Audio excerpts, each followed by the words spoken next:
Avec un verre. Un verre.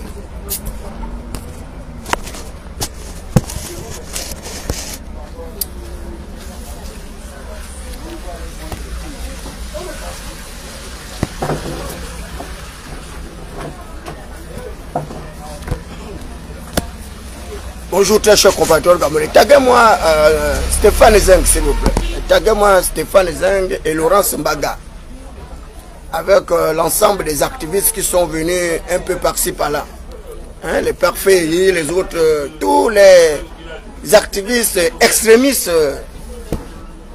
qui voulaient en découdre avec Ali Bongo Ondimba. Hein, taguez-moi toutes ces personnes. Dites-leur que le prince Adouma est en direct. Voilà. Une fois de plus, bonjour très chers compatriotes gabonais, en vos rangs et qualités respectives. Je suis David Mbirakouma, le prince Adouma que vous connaissez très bien. Et candidat premier siège, 3e arrondissement à la commune de Libreville. On m'appelle la voix des sans-voix, le minotaure de la baie de Cochon. Je suis l'espérance de toute une nation. Hein, la cristallisation du peuple souverain, garant de toute légitimation du pouvoir. C'est le peuple qui est le garant de toute légitimation du pouvoir. Et aujourd'hui, il y a une information qui défend la chronique sur la toile. Et les gens font semblant de ne pas suivre, de ne pas écouter, de ne pas entendre ce qui s'est dit sur la toile. Mais nous sommes là pour éplucher toute l'actualité. Donc l'émission Atmosphère, et qui a un caractère pédagogique, un caractère didactique, un caractère de moralisateur de la vie publique, ne peut pas laisser passer outre toutes les informations qui ont été relayées sur la toile par la princesse de Souba, Tiboua Adjatis et Jonas Boulela et autres. Donc, il s'agit de quoi? Il s'agit d'une information relative à une tentative de déstabilisation de nos institutions. Hein, à l'époque d'Ali Bongo Ondimba. Et cette tentative de déstabilisation de nos institutions a été relayée aujourd'hui à travers un réseau mafieux, hein, de complotistes, de déstabilisateurs, qui étaient tapis dans l'ombre des arcanes secrets du pouvoir. Et ces gens-là, paraît-il, travailleraient de collégiance avec un certain groupuscule de personnes qui étaient sur le territoire gabonais. Il vous souviendra qu'il y avait une forte opinion qui parlait justement des crimes rituels dans notre pays. Et les gens en avaient fait une véritable chasse gardée pour créer la psychose, pour créer la peur auprès des populations gabonaises. Et nous allons assister à un léchage systématique d'un jeune compatriote qui était agent dans un service administratif et financier. Et ce monsieur va être lapidé, et je dis bien lapidé, en direct, au vu et au su de tout le monde. Jamais le Gabon avait atteint un tel paroxysme de violence. Mais le seul paroxysme de violence que nous connaissons fut juste après l'avènement de la démocratie. La violence qui avait été exercée par des Gabonais contre un sujet camerounais et qui se caractérisait par une espèce de violence manifeste à travers également des enlèvements et crimes rituels. Et tout le monde le sait. C'est M. Kango Komo qui était du côté des PK, qui avait d'ailleurs été assassiné par une révolte populaire. Et là, nous avons vu cet autre jeune compatriote gabonais accusé d'avoir tenté d'enlever ses propres enfants. Et ce monsieur va être assassiné sauvagement. C'est l'une des périodes sombres de l'histoire de notre pays. Nous avons vu également à l'époque, pour ne serait-ce que compter un certain nombre de Saint-Martin, avec cette attaque qui avait été menée du côté de Rio, avec Mboulou Beka. Mboulou Beka qui va être assassiné. Mboulou Beka qui va être... Il faut attendre, je vais envoyer. Mboulou Beka qui va être assassiné par les agents de forces de défense et de sécurité du côté de Rio. Vous avez également Martine Oulabou, cette femme courageuse, audacieuse, et qui va mourir très jeune parce qu'elle réclamait des améliorations des conditions de vie et existence justement des enseignants. Donc l'amélioration du plateau technique, l'accompagnement de ces enseignants dans la régularisation de leur situation administrative et autres, cette dame va être assassinée sauvagement par un agent de force de défense et de sécurité. Et récemment, vous avez vu un autre phénomène, celui de Maître Bonda, et qui a été victime, assassiné par les leurs, les agents de force de défense et de sécurité, après plusieurs tortures. Mais la Déclaration universelle des droits de l'homme et du citoyen de 1789, auréolée par la lutte contre les privilèges monarchiques du roi Louis XIV, caractérisée par la personnification, la personnalisation du pouvoir, stipule que tous les êtres humains naissent libres, égaux en droit et que nous étions dotés tous de la personnalité juridique. Et c'est fort de ma personnalité juridique que je fais ce direct pour attirer l'attention du procureur de la République, qui est l'avocat de l'État, qui est le symbole d'une justice avec une balance verbale en termes d'équilibre. Le procureur de la République doit se saisir de toutes les informations qui ont été données au sujet de cette association de malfaiteurs par bande organisée qui était depuis l'Hexagone, mais qui planifiait jusqu'à des assassinats. Et c'est une situation inacceptable. Nous ne pouvons pas accepter ce genre de terrorisme d'État sur le territoire. Et qui plus est, des Gabonais avec des nationalités douteuses. Des Gabonais dont jusqu'à présent, tout le monde arrive à douter de leur gabonité et de leur gabonitude. Moi, je suis Gabonais. De père Fan, de mère Adouma de l'Arsouville. Mon père est Fandoyem, s'appelle Mfoume Sam. Il est de la tribu de Kué. Il est du canton LLM. Mon village, c'est un Kout. Voilà. Donc, un vrai Gabonais doit connaître tout ça. Sa génétique moléculaire. Et les Gabonais ne sont pas violents. Les Gabonais ne sont pas violents. Mais la violence manifeste que certains activistes de France, de Turquie et autres ont tenté d'amener un autre pays, ne peut pas rester impuni. Jusqu'à programmer les assassinats de compatriotes gabonais. Alors là, c'est une situation inacceptable. Et tout au long de cette semaine, nous allons revenir sur cette actualité jusqu'à ce que le procureur de la République se saisisse de cette histoire en sa qualité de représentant de l'État, avocat de l'État, garant de l'ordre public et sécuritaire. Il faut que le procureur de la République ouvre une instruction judiciaire qui fasse convoquer toutes les personnes qui ont été citées dans cette chaîne décisionnelle d'exécution d'actes macabres, des actes criminels, d'atteinte à la dignité humaine, d'atteinte à leur notoriété, leur prestige. Et il n'y a pas longtemps, j'ai attiré l'attention de Brice Côté, j'ai dit même Brice Côté, Brice Lacouche Alianga. Je disais, lorsque Brice Lacouche Alianga était directeur de cabinet du chef de l'État, d'avoir une certaine retenue prudente et d'observer une vigilance la plus extrême.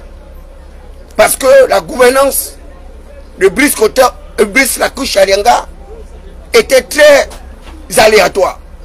Et je l'avais avisé de faire attention aux extrémistes téqués, sans quoi il courait le risque de se retrouver en prison et terminer sa vie là-bas. Et ce jour-là, je le disais, tant va la couche à l'eau, elle finira par se briser. La couche Alianga qui va exclure Ali Akba Onanga Yobege du parti démocratique jusqu'à attaquer justement son humilité parlementaire.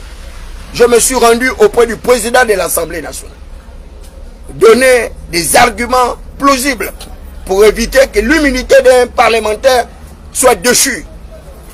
La nébuleuse bande agévienne de la couche Alianga avait payé des petits voyous, des petits délinquants sans base législative, des experts ignares sans aucun niveau de réflexibilité, sans papier, sans rien, sans goubibé pour insulter la gloire de tout un pays d'Avenir Blabo. Et à la fin, ils ont levé l'humilité d'Ali Akba Onanga Yobeki. Et la levée de cette humilité a créé une jurisprudence. Ceux-là qui avaient condamné mon attitude de protection justement des droits humains se sont retrouvés eux-mêmes avec une immunité également levée. Et eux-mêmes se sont retrouvés en prison. La Bible dit que celui qui renverse une muraille sera mordu par le serpent. Celui qui renverse une muraille sera mordu par le serpent. Et il n'y a pas longtemps, j'avais dit à Stéphane Zeng d'éviter cette tentative justement menée contre la princesse de Souba et Jonas Moulina, où il allait en France avec un avocat de plus médiocre pour porter plainte contre une compatriote gabonaise. Je l'avais dit de ne pas jouer à ce jeu dangereux. Et aujourd'hui, c'est Stéphane Zeng qui se retrouve au cœur d'un processus de tentative de déstabilisation de nos institutions. Avec une tentative, soit dit, de criminalisation de toutes les personnes avec une licéité. Et on attend bien comment il donne des ordres, des instructions. Comment procéder au brûlis d'un stade. Comment identifier les personnes clés de la République. On cite Grégory, le pauvre Grégory Lacouche. Je ne sais pas ce qu'il avait fait à toutes ces personnes, quel crime de lèse-majesté qu'il aurait commis pour le simple fait qu'il était le petit frère du directeur de cabinet du chef de l'État. On va jusqu'à mettre une opération d'espionnage contre ce jeune compatriote. Un jeune maire qui n'avait rien demandé, à part justement servir son pays avec une certaine notoriété, avec un certain prestige. L'arrestation de Brice Lacouche Alenga a laissé des traces ineffables. Et ce dernier est sorti de la prison essoré, avec un cancer du côlon. Son père géniteur décédé dans des conditions les plus lamentables. Sa mère victime d'un double accident cardiovasculaire. Et la vie de Brice Lacouche Alenga va se grainer comme un chapelet de lamentation. Et c'est pourquoi au sortir de la prison, lorsqu'il m'a reçu, je disais à mon frère de ne plus faire la politique. C'est un véritable cercle de sorciers, de criminels. Imaginez un seul instant pendant que Brice Lacouche Alenga était au pouvoir, ne sachant pas qu'il y avait déjà une menace qui pesait sur lui. Une tentative d'assassinat. Mais c'est très grave. C'est très grave. C'est très grave. Mais aujourd'hui, avec la numéralisation des savoirs, avec les nouvelles techniques productives en communication, il est possible de savoir si cette information est avérée ou pas. Mais on entend bien la voix de Stéphane Zeng. On entend bien sa voix. Et on a bien vu ce compatriote détruire la carrière de plusieurs personnalités politiques de notre pays. Stéphane Zeng a détruit la carrière d'Hervé Patrick Opianga, dont il a accusé à tort, sans démonstration de preuves palpables et visibles, etc. Mais Stéphane Zeng sait très bien quels sont les critères de conditionnalité réunis une infraction. L'élément intentionnel, l'élément matériel et l'élément psychologique. Ne serait-ce que ces trois premiers éléments sont constitués pour que Stéphane Zeng soit poursuivi pour une tentative de déstabilisation de nos institutions, une tentative d'assassinat des personnes qui ont été citées dans la liste qu'il aurait au préalablement constituée. C'est très grave. Dans une 5e République qui devait être caractérisée par le respect de l'état de droit.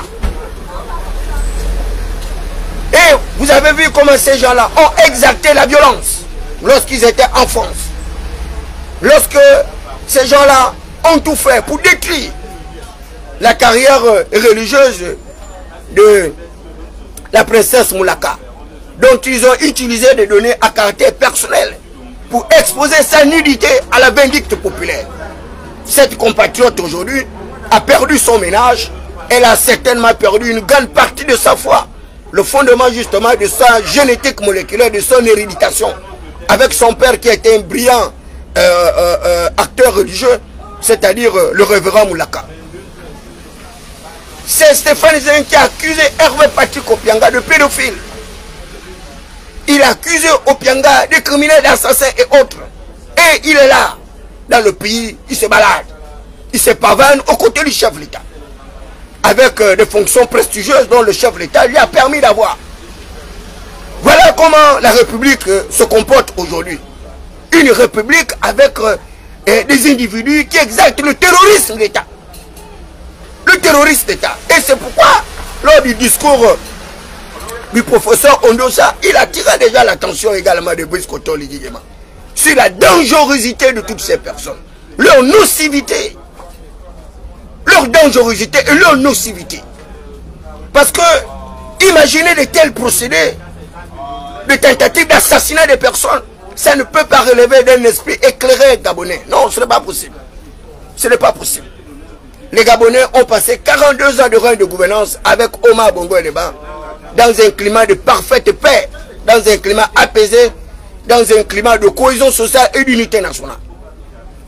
Nous en avons également passé encore 14 avec Ali Bongo Ondimba. Donc 56 ans de règne de gouvernance avec un même patronyme, sans avoir à l'idée des tentatives de déstabilisation d'un État avec les préparatifs de cocktails Molotov, des grenades, des pistolets automatiques. Mais c'est très grave. Je vous dis, cette histoire ne peut pas passer outre. Ce n'est pas possible. Elle ne peut pas passer outre. Cette histoire ne peut pas passer outre.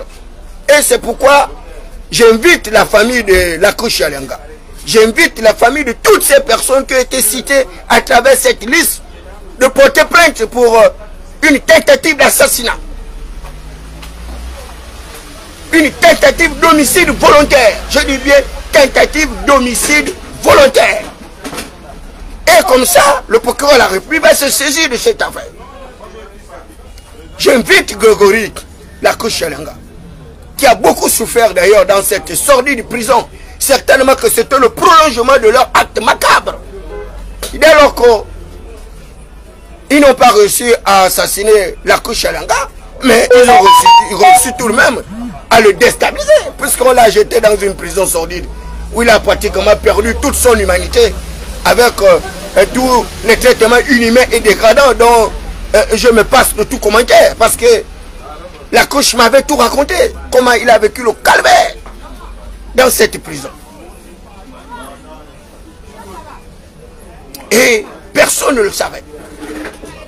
Que en France, la France, le pays des droits de l'homme, la France de Montesquieu, la France de Marie Curie, la France de Candide, de Voltaire, la France de mon père Jean-Luc Mélenchon, qui exalte justement la protection des libertés individuelles, qui lutte contre le terrorisme d'État avec un acharnement le plus particulier. On ne peut pas comprendre, accepter que ces personnes auraient été depuis la France commanditats des actes répréhensibles, des actes criminels, des actes de gangstérisme d'État contre leur propre patrie entre griffes. C'est une situation intolérable, inacceptable. Et c'est pourquoi ce matin, je voudrais manifester ma gêne, ma désapprobation, mon mépris à l'égard de toutes ces vermilles, ces activistes du palais, des bas étages, des quartiers malfamés de faubourg de Paris, de la Turquie, d'Oxford et que sais-je. Ceux-là dont on a vanté les mérites d'une certaine intellectualité, mais qui arrivent à agir avec autant de bassesse, avec autant de régressivité, avec autant de criminalité. Moi, je suis sûr que ces gens-là ont des gemmes de criminels depuis leur jeune âge. Parce qu'avoir une telle attitude à l'égard de son pays, de ses institutions, à l'égard des compatriotes, tenter de les assassiner, mais c'est un acte, je ne sais pas, c'est très grave, c'est très grave. Ce acte-là ne peut pas passer inaperçu, ce n'est pas possible, les amis. Ce n'est pas possible, je suis désolé, je suis navré. Je n'ai rien contre ce compatriote dont les méthodes étaient très douteuses dans sa poursuite, la conquête du pouvoir, parce que nous estimons à tort ou à raison que la démocratie, c'est le débat contradictoire public. La démocratie, c'est le respect de la liberté publique. La démocratie, c'est le verdict des urnes. Le suffrage universel, c'est celui-là qui doit nous gouverner. La démocratie ne peut pas s'accommoder avec la violence manifeste, avec les crimes de sang, avec les crimes rituels, avec les tentatives d'assassinat des personnes. Ce n'est pas possible. Ça, ce n'est plus la démocratie, c'est le terrorisme d'État. Et ce terrorisme d'État ne peut pas prospérer au Gabon. Ce n'est pas possible. Il trouvera toujours des personnalités politiques qui vont défendre la patrie, les nations. Et c'est d'ailleurs l'objet de ma communication du jour. Le professeur Ondosa avait fait un brillant exposé lors de son discours il n'y a pas longtemps. Il a parlé de politiciens véreux, qui étaient caractérisés par l'opulence, par l'exaltation de leur luxure, leur voluptuosité, leur arrogance, leur suffisance et leur ostentationnalité. Et ces gens-là étaient protégés, c'était les impunis. Protégés par un système certainement dont ils ont servi dans les méandres des salons calfeutrés de l'obscurantisme de leur esprit notoire, leur esprit rétoque. Et ceux-là aujourd'hui qui se font passer pour soi-disant des soutiens invétérés du prince de béton. C'est tout de même dommage et regrettable. Et Ondosa, non seulement le qualifie de politicien véreux, mais il va plus loin. Il parle que ce sont des gangsters protégés. Des gangsters protégés par le pouvoir. Assistés par le pouvoir actuel en place. Une 5e république caractérisée par le totalitarisme du pouvoir. L'absolutisme du pouvoir. La personnalisation et la personnification du pouvoir. Et nous sommes là pour démystifier ce pouvoir. Nous sommes là pour le démystifier. Le dénaturer parce que l'État qui est la forme la plus achevée du pouvoir doit continuer à préserver ce qui fait l'essence même de nos valeurs démocratiques. La liberté d'action, la liberté de manifester, la liberté d'opinion, la liberté de culte et autres. Toutes ces garanties constitutionnelles que nous avons pu acquérir par de rudes batailles. Il est hors de question que nous puissions perdre ces privilèges, qui sont des privilèges exercés par le plus grand nombre de compatriotes gabonais, du moins pour ceux-là qui refusent de se déculotter, de se courber à quatre pattes comme comme les cafards, des grognots, que sais-je. Hein, quelle autre qualification vous pouvez donner à ces gens? Et dans ce conglomérat de mafieux, comme le disait le professeur Ondosa, que ces gens-là exerçaient une entreprise étatique basée sur un champ de ruines. Une folie meurtrière avec un zèle de plus exacerbé. Et regardez comment ces gens-là se comportent aujourd'hui. Ceux-là qui luttaient pour la démocratie pluraliste, soit dit. Aujourd'hui, ce sont eux qui exaltent le totalitarisme au pouvoir. Ceux-là qui hier parlaient de l'état de droit. C'est eux aujourd'hui qui exaltent l'état de non-droit. Ils arrivent à défier le juge, à défier les magistrats, à défier les avocats et autres. Et dans cette vidéo, et qui nous étale d'ailleurs l'obscurantiste rétorque de leur esprit macabre, frappé d'une espèce de tétraplégie, de néplégie, voire même d'hémiplégie. Et ils arrivent comme ça à tenter de bouleverser un ordre établi. Un ordre établi. Et nous sommes tentés de croire, s'il est d'autant vrai que ces gens-là, lorsqu'ils exercèrent leur action mafieuse, n'étaient pas protégés par les actuels détenteurs de pouvoir. C'est une question que nous sommes à même de nous poser. Dès lors que ces individus arrivent comme ça à capturer l'image d'un procureur de la République, et qui plus est, Madame Sidonie Owe. Sidonie Owe, ce brillant procureur de la République, à l'image de mon père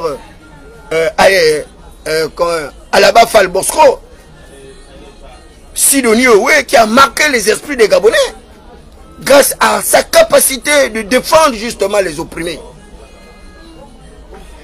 grâce à sa capacité de faire respecter la loi, la dignité humaine. C'est Sidonie Owe qui est venu faire détruire des espèces de cages dont on mettait les gens dans les commissariats. C'est Sidonie Owe qui est venu détruire ces espèces de cages, parce que ces cages portaient atteinte justement au premier principe du droit fondamental, le principe de la libre et le principe de la présomption d'innocence. La présomption d'innocence, elle est d'ailleurs contenue dans notre loi fondamentale. Jusqu'à ce qu'on éprouve la culpabilité d'un individu. Au cours d'un procès contradictoire public, ce dernier est considéré comme innocent.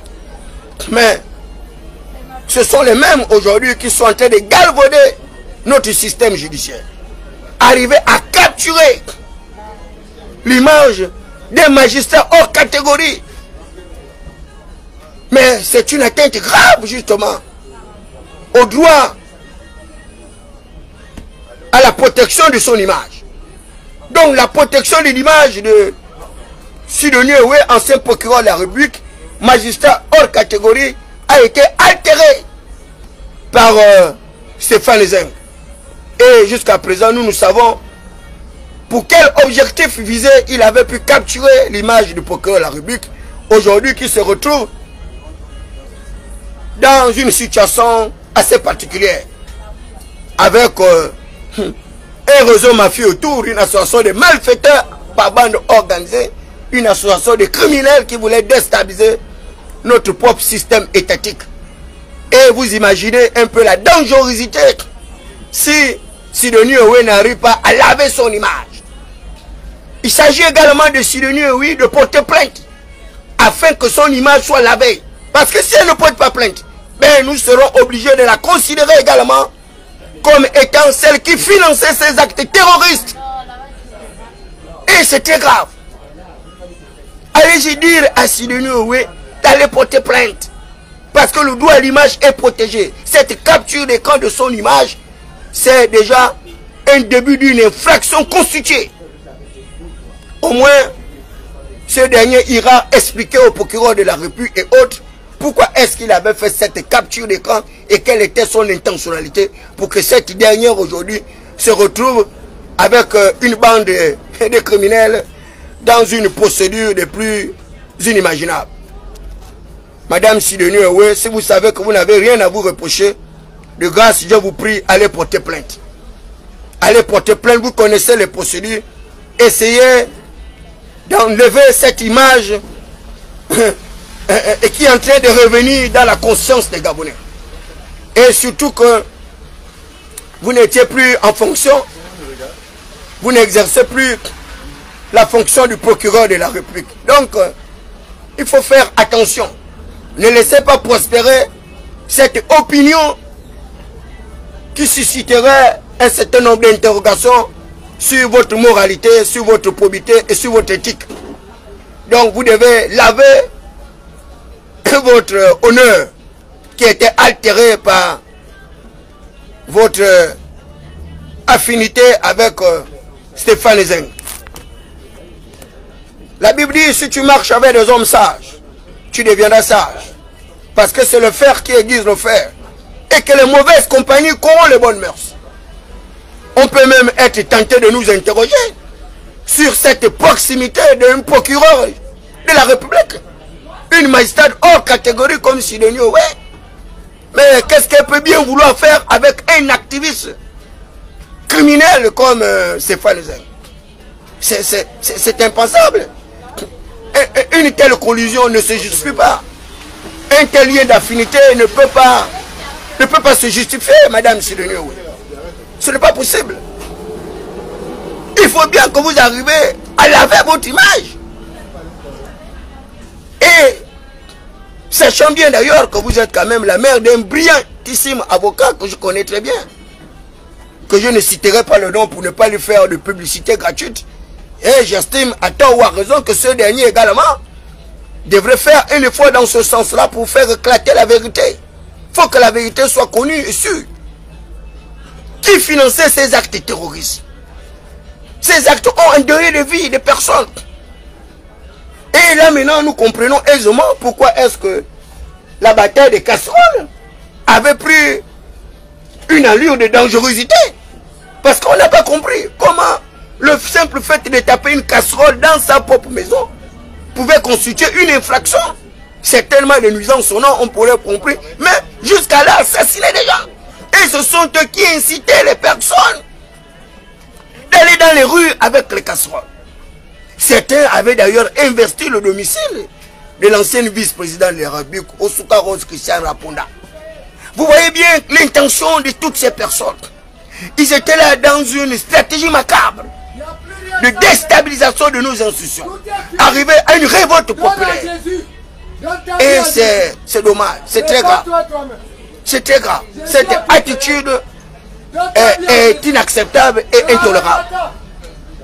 Parce que ces gens-là ne sont pas des Gabonais en réalité. Ces gens ne sont pas des Gabonais. Un Gabonais ne peut pas réfléchir comment déstabiliser son pays, comment assassiner ses compatriotes. C'est très grave. Je ne sais pas si vous essayez d'imaginer un peu la psychiatrie de ces personnes-là. Et c'est moi, David Berkoma, qu'ils arrivent à qualifier de névrosés psychotiques et d'atteints de troubles mentaux, alors que ces personnes, lorsque vous analysez leur psychologie, c'est jusqu'au boutiste, les gens vont, ils disent que c'est une manière pour eux de se préparer dans l'exercice du pouvoir. Ah! C'est très grave. Mais si ces gens-là avaient fait comme nous, 10 ans de chômage, sans pour avoir giflé qui que ce soit, sans avoir lancé un caillou sur qui que ce soit, Mais il y a longtemps, ces gens-là auraient stabilisé le pays. Mais M. Brice-Côté Oligui Nguema, avec toute la force de mon intime conviction, je vous prie, Monsieur le Président et chef de l'État, de laver votre image. Vous devez laver votre image. Parce que il ne faudrait pas que les gens arrivent à penser à tort ou à raison que vous auriez été celui-là qui finançait ces actes terroristes. Monsieur le Président de la République, il faut laver votre image. Il faut que vous fassiez éclater la vérité. Et c'est pourquoi l'ancien Premier ministre n'a cessé de vous parler de la vérité, justice et réconciliation. Regardez là où ces gens-là arrivent à vous mettre. Par le simple fait que vous leur avez accordé un souci gracieux de se retrouver au Gabon et d'oublier une certaine période dont certaines de ces activités se sont passées. Mais il y a le principe de la non-rétroactivité de la loi. La loi ne statue que pour l'avenir. La loi n'a pas un effet rétroactif. Ne s'applique pas aux situations qui sont passées avant son entrée en vigueur. Vous n'allez pas me dire que ces gens-là bénéficient justement de l'amnistie. Ce n'est pas possible. Tout le monde ne peut pas être amnistié. Ce n'est pas possible, Monsieur le Président. Nous connaissons les auteurs justement de cette prise de pouvoir par les voies non démocratiques. Vous avez mis en place ce qu'on a qualifié de CNT, le Conseil national de la transition. Vous avez mis le CETERI, on a compris. Et vous avez amnistié toutes ces personnes aujourd'hui avec la sortie de Kéli et autres. Mais ceux-là qui ont commis ces actes, avant l'effet immédiat des actes, et que vous venez de glacer toutes ces personnes, non. On ne peut pas les laisser comme ça. On ne peut pas les laisser. On ne peut pas laisser passer ce genre d'activité criminelle. Ce n'est pas possible, Monsieur le Président. Et vous ne pouvez pas être l'ami à des criminels. Vous ne pouvez pas vous assimiler à des gens qui ont tenté de déstabiliser tout un État. Ce n'est pas possible. Alors que vous étiez le garant de cette sécurité publique. Vous étiez le garant de cette sécurité publique. Comment est-ce qu'on peut penser un seul instant, Monsieur le Président de la République, chef de l'État, que vous n'auriez pas été au courant de toute cette organisation criminelle, une organisation mafieuse? C'est impensable. Et ces gens-là aujourd'hui sont à côté de vous, mangeant, buvant. Il y a quelque chose qui ne va pas. Certainement que je suis atteint de troubles psychotiques. Mais pour quelqu'un qui a toute sa raison, tout son bon sens, qui est la chose au monde la mieux partagée, il ne peut pas comprendre que le chef de l'État puisse marcher avec les criminels, avec des gangsters d'État, qui ont développé en eux le réflexe de l'impunité politico-judiciaire. Et ils le disent aisément. Ils ont insulté jusqu'au machin, écoutez, cette plainte d'Hervé Patrick Opianga, non, ne pourra jamais prospérer. Ils l'ont dit devant tout le monde.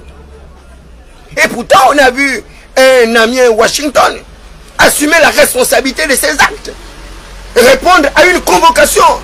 Voilà des véritables citoyens qui respectent l'état de droit. Voilà des véritables activistes qui assument la responsabilité de leurs actes.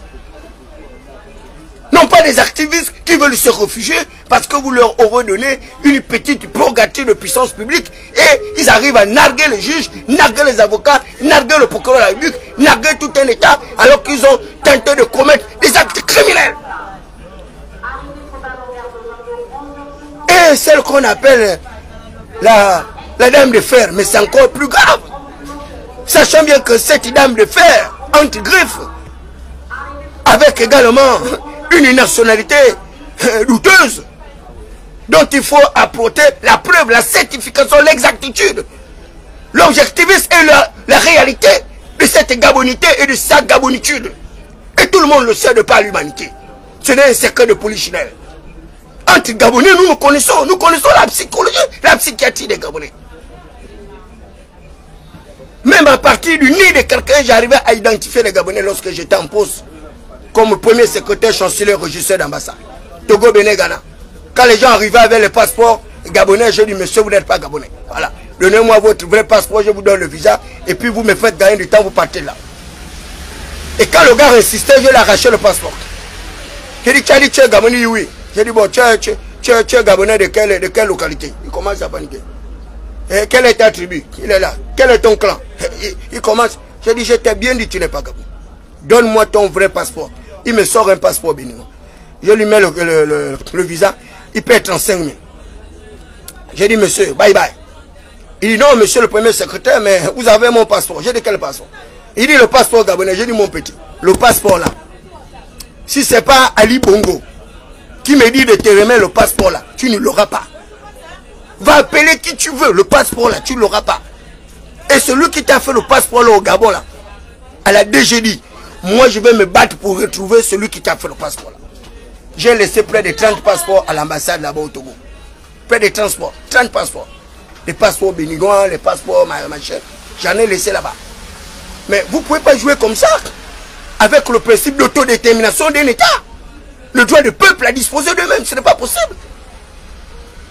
Et vous êtes là, vous voyez bien que les gens qui nous emmènent le plus dans notre pays, eh bien, c'est les gens qui ont des nationalités douteuses. Et puis, il y a encore des expatriés que nous avons accueillis dans notre pays. C'est eux qui nous causent le plus de problèmes. C'est eux qui nous insultent, qui insultent nos États. Regardez comment le Camerounais Niamsik arrive à insulter Brice Koto Oligui. Il insulte le jour, il insulte de nuit, et il n'arrive pas à insulter son vieillard de président qui a 93 ans. 93 ans, il n'arrive pas à l'insulter. Regardez comment les Ivoiriens arrivent à insulter notre président de la République. Mais ils n'arrivent pas à insulter leur sexagénaire ménopausé politique de président, Alassane Ouattara, qui poursuit un 4e mandat macabre. Et Alassane Ouattara ne sera pas le prochain président de la Côte d'Ivoire. La Côte d'Ivoire va flamber. Les Ivoiriens vont défendre leur ivoirité. Les Ivoiriens vont défendre leur parti, ils vont défendre leur démocratie. Et j'invite le peuple ivoirien de ne pas laisser Ouattara prospérer dans son 4e mandat. C'est un dictateur invétéré. Un homme qui ne respecte pas l'état de droit, qui ne respecte pas la constitution de son pays. Ce type-là ne doit pas être au pouvoir. Faites tout, débarrassez-vous de ce type-là. Par tous les moyens possibles. Et d'ailleurs, j'appelle le président de l'AES de tout faire pour que Ouattara ne soit pas le prochain président de Côte d'Ivoire. Il a déjà eu ses 3 mandats, ça suffit comme ça. Qu'il aille se reposer, je ne sais pas où, au village de son épouse française, je ne sais pas, en île, en Nantes ou que sache. Il faut qu'il laisse les Ivoiriens tranquilles. Il est aujourd'hui en train de menacer la paix sociale de tout un pays. Parce qu'il veut s'accrocher au pouvoir. Le pouvoir pour le pouvoir. C'est pas possible. Et vous avez encore des autres compatriotes que vous êtes allés tirer à côté de la frontière. À Meyokié, à je ne sais pas où, chez moi là, à Médan, à côté de la frontière, vous les amenez au Gabon. Avec des stratégies de terroristes, des criminels, vous les amenez dans le pays comme ça. Vous leur donnez des postes de responsabilité, où ils ont de l'argent, ils ont les secrets de l'État. C'est des gens qui vous parlent d'acheter des grenades, d'acheter des pistolets automatiques, des Kalachnikov, des ordres de Staline. Et vous associez à ces gens-là. Mais le pays est en danger. Seigneur Dieu de l'univers, Dios mío. La vie del pueblo, ça je ne comprends pas. Regardez les Camerounais. 8e mandat. Paul Biya, un sexagénaire ménopausé politique avec une mémoire obstruée, avec des capacités détruites, avec une épouse, avec je ne sais pas qu'est-ce qu'elle met sur sa tête, c'est quoi? C'est le château du Touri ou quoi qu'elle porte sur sa tête. Je ne sais pas si c'est ça là son fétiche, c'est gros, c'est perruque comme ça, on dirait la vieille Jézabel. Et ces Camerounais là, tu le vois, ils ne parlent pas de la démocratie de leur pays. Ils ne critiquent pas Paul Biya. Mais quand tu le vois avec la gueule de là, parler de la démocratie du Gabon, comment ils étaient en train d'insulter Ali Bongo Ondimba. Comment ils le traitaient d'inapte, d'incapable, parce que le pauvre sortait progressivement de son accident cardiovasculaire. Comme s'il était le seul président malade au pouvoir. On a bien vu le président américain sur une chaise roulante. Cela n'a fait du mal à personne. On a vu Jean-François Mitterrand malade. Mais ils en ont fait de l'affaire d'Ali Bongo Ondimba vraiment leur punching ball. Et on voit bien leurs intentions, que tout cela a été préparé, certainement depuis le palais Itouré. Donc ces gens-là arrivent à infiltrer les gens, mais Brice Koto Oligui, Mais, Monsieur le Président, on fait tout pour vous guider, mais vous ne voulez pas écouter, c'est votre problème. Ça, c'est votre problème, c'est vous qui avez le pouvoir, c'est vous qui exercez le pouvoir. Si vous ne voulez pas protéger votre pouvoir avec votre famille, cela n'engage que vous. Ça, c'est pas le problème du peuple gabonais, c'est votre problème à vous. Je vous ai avisé sur la nocivité des nazis. Je vous avais bien dit de faire attention à ce Libanais. Certainement un agent d'Hezbollah, déguisé en slave, qui a pu vous pénétrer les secrets de la République, pénétrer le palais, pénétrer les forces spéciaux de la présidence république. Voilà là où Nazi voilà comment Nazi nous a laissé. Avec les éléments de chantage d'État. Hier, celui qui faisait chanter le chef de l'État, là c'est pratiquement, certainement toute la République libanaise qui fait chanter le président. Puisqu'ils ont certainement le téléphone des nazis, les conversations avec le chef de l'État et autres. Vous voyez comment vous faites tout pour détruire la notoriété de Brice Koto Ligama. Mais vous êtes quel genre de soutien du chef de l'État?